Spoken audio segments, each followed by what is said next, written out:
Hi, loves. Welcome to AW Confidential. Today's conversation centers around a young woman with undeniable talent and no safety net.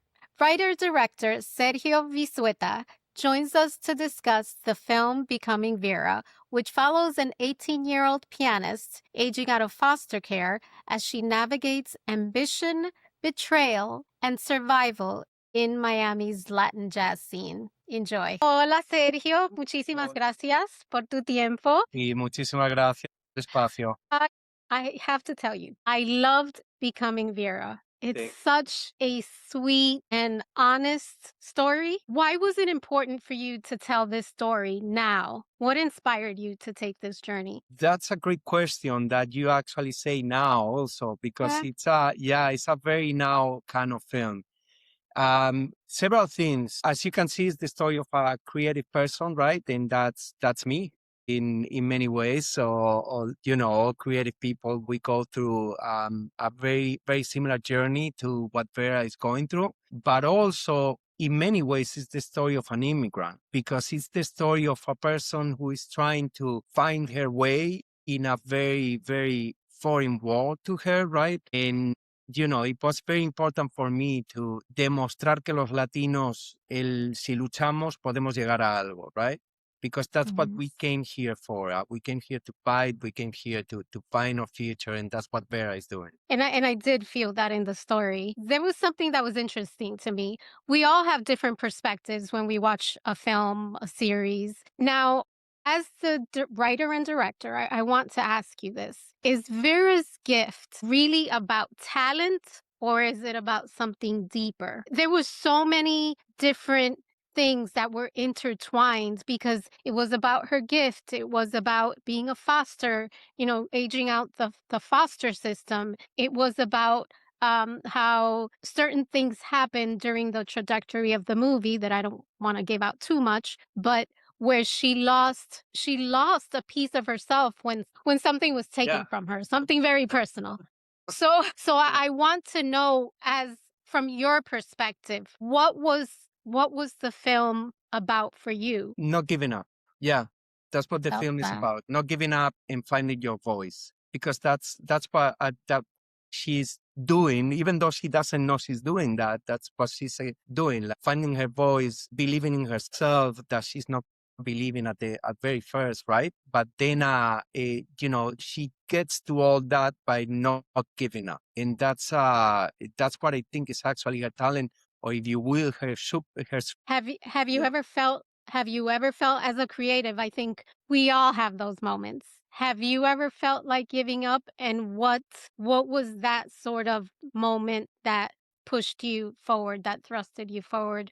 I think there's many moments like that as a creative. And I think as human beings, especially in the world we live in today. Can you share a moment that stands out for you? I mean, to your question, have I ever felt like giving up? I think that I have felt like giving up like 1,000 million times. And then, after that, it's about kind of like putting yourself together again, or gathering yourself back up again, and sort of like knowing that if you are gonna fail at something, it's better if you fail at something that you love than not fail at working in a bank. I can completely relate to that, more than you know. Exactly. So that's what I think that helps me, at the end of the day, realizing that, if I'm going to fail, I'm going to fail at something that I love, right? In a moment that I have felt like that, there are so many, But is it like your faith?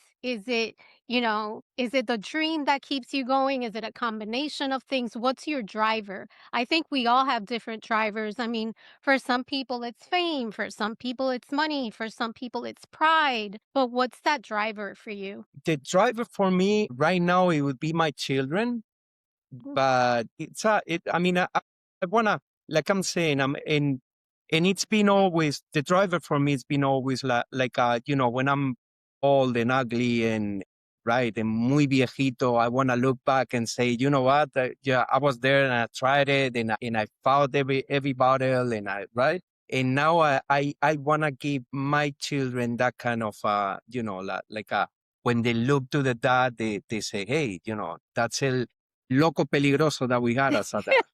So ¿Cómo dice? Se me olvidó la señora, Huertas, creo.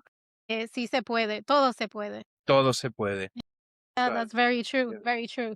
Now, Vera ages out of the Mhm, foster care system, and I think that's another sort of plot within itself, another storyline that it's heart-wrenching. And, she turns 18 along with her friends, Jake, and I forgot her third friend's name, but they age out of the system, which can be an incredible, just vulnerable transition. As mhm. I can only imagine it. I thought it was really interesting. How did you approach telling that reality without portraying her, Vera, as a victim? Because I think that's very hard to do, to find that balance, and you did it beautifully. Thank you so much. Thank you. The thing is that they don't think of themselves as victims. They don't look at themselves like that.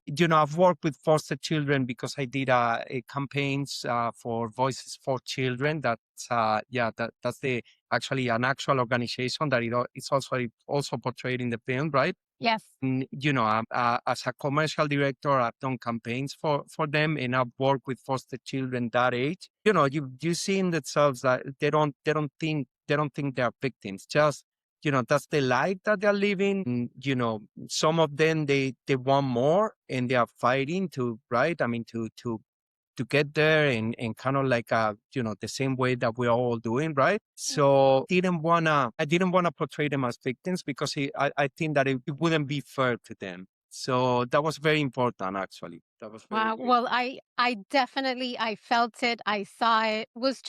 It was powerful, and it was understated. It wasn't like it was in your face or anything. Mhm, It was just beautifully the way it flowed. mhm. Now, I have to mention this because towards the end, and I want to say it's the last 10 minutes, I gasped. My heart just was beating so fast. So it's hard not to give it away, but she gets to this competition, Uh-huh. and this man, Hector, has already taken something from her. Mhm. When this other pianist, her competition, sits at the piano and plays that song, and you Yeah. know what I'm talking about. Yeah. I wanted to cry. I mean, it's almost that moment where you sink or swim, and the way that she stepped up to the piano and she Mhm. said, "You know what? Have nothing to lose." It was so powerful, and I want to ask, in that moment, she lost belief, I think. She lost so much, and she had already lost a lot, right? Yeah. Was that a moment for you to point out creative theft, or what happens when someone who already feels unprotected and like they've lost so much betrayed you? Did you want to portray that betrayal again, and how she stepped out of it? What were you thinking? Well, Broke my you broke I was like, "Oh my god, my heart is yeah. broken," but then Yeah. when I listened to the masterpiece, I was like, "Whoa." It was almost like a rebirth. That's what it Uh-huh. felt.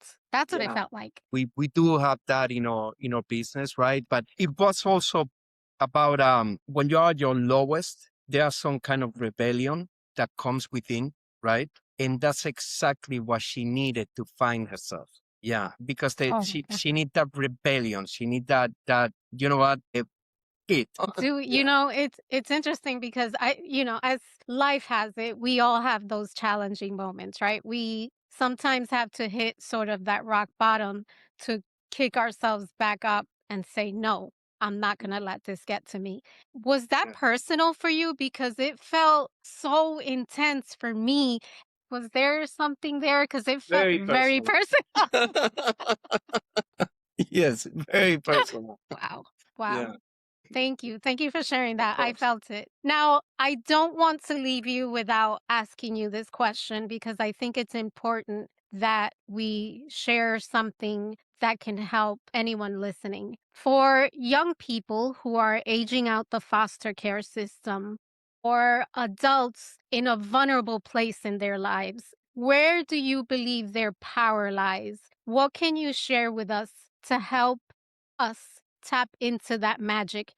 I truly believe we all have it. We can all find our voice at some point in our lives, and I think that that's no that's what the message is, right? I mean, finding your voice. That's the process. That's what we all have to do, or we will all dream with doing at some point, right? And it's a very tough process. It's a very, very tough process. But I think that if you have a passion, you are going to be able to get through anything because at the end of the day, you're going to sit at your desk. And if you're doing your passion, you're going to be smiling, even if it's tough, right? Even if it makes you cry, even if it's killing you inside, right? At the end of the day, it's going to make you feel good too. So it's in your passion. And as you are doing that, you'll find your voice too. Sergio, thank you so much. I won't forget that because I recently just found my voice. So thank you so much. Can you share with everyone how we can find you and Becoming Vera? Absolutely. If you Google Becoming Vera, you're gonna find the screening times and the theaters that we're gonna be at. We're screening in Los Angeles. It's a limited release and it's going. We are premiering on the 20th. That's this Friday. And then we're gonna go for 7 days. And after that, we are planning to go to San Francisco, Los Angeles, Chicago, and Miami. And then also we will be very soon on platforms. But this movie, you need to watch it on the big screen. So make sure to come and enjoy the show. Well, thank you for sharing Vera's story and sharing a little piece of you with us. Thank you so much. Thank you so much. I hope you enjoyed this episode of AW Confidential.